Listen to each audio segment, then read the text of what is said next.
2025年6月7日，澳大利亚惠伦藏传佛教协会中心隆重举办佛诞庆典，纪念释迦牟尼佛诞生于蓝毗尼，传播慈悲智慧之光。责人扎西堪布上师慈悲开示并主法。他表示，佛诞节对于学佛的信众来说，是1年1度最重要的节日。因为本身释迦牟尼佛的出生日和佛诞是对大家特别重要，尤其是我们在悉尼呢，就是多元文化的一个组织，其实有各种来自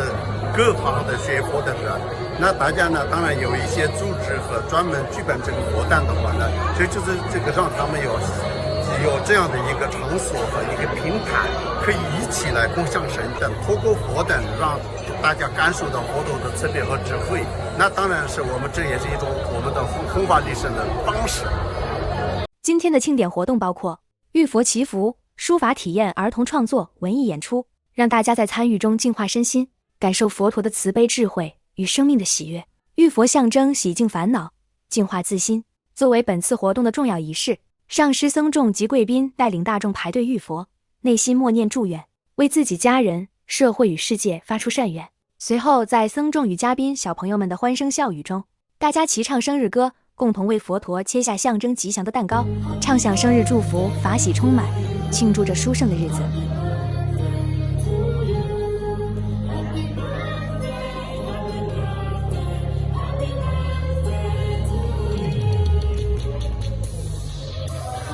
庆典还特别安排了文艺演出，作为对佛陀的敬献。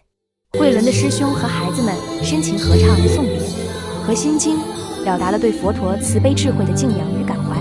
来自北京戏曲学院的副教授、二胡演奏家韩石老师，著名词曲作家、大型演出策划人，二胡演奏家刘颖老师，纽卡素大学音乐学院胡建琴博士，著名流行歌唱家洪静老师，澳大利亚国际艺术节副主席、东方歌舞团副团长毛小荣老师等文艺界知名人士为本次佛诞节奉献了精彩的节目，让大家在繁忙生活中找到内心的力量。佛陀的智慧跨越国界，感动人心。本次活动也吸引了不少来自不同文化背景的朋友。 So this is not my first time to participate in the celebration of the Buddha's birthday, and I like to participate because I have a connection to the Dharma, to the teachings. 2025年佛诞庆典在圆满与祝福中落下帷幕。佛法无国界，愿慈悲智慧洒遍人间。